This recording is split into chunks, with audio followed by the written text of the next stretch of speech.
বাবা, চিনি কি বুঝে গেছিল নাকি যে আমি ওর আলতা সিঁদুরে ওষুধ মিশিয়ে দিয়েছিলাম? তুমি যখন আমার ঘরে গিয়ে ওই আলতা সিঁদুর নিয়ে নাড়াচাড়া করছিলে তখন কিছুটা সিঁদুর মাটিতে পড়ে গিয়েছিল, তুমি সেটা লক্ষ্য করোনি।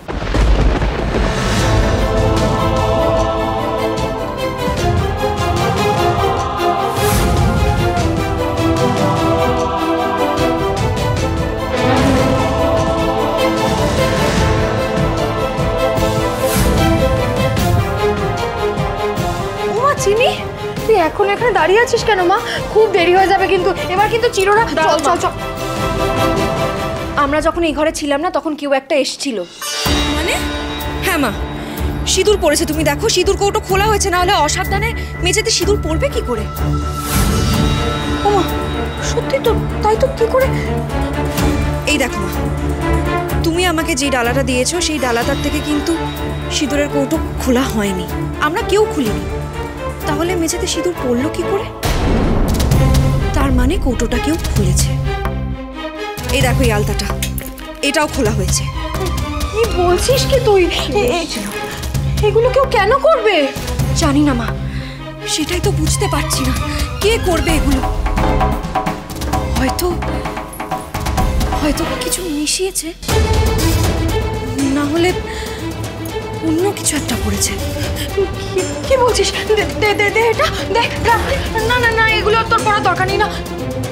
কিন্তু চিনি, তাহলে তাহলে তুই পড়বি কি?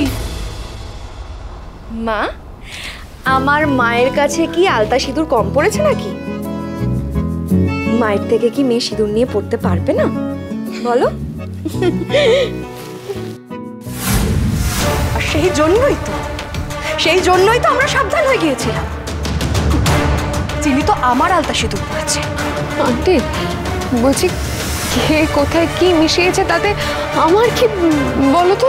ঠিক, একদম ঠিক কথা। আমরাও তো বুঝিনি কে করেছে ষড়যন্ত্রটা, কিন্তু যখন আমি তোমাকে দেখলাম যে তুমি চিনির ঘরের বাইরে অত টেনশন নিয়ে ঘুরে বেড়াচ্ছ, তখন আর দুয়ে দুয়ে চার করতে আমার একটু অসুবিধা হলো না। পরিষ্কার বুঝে গেলাম আমি।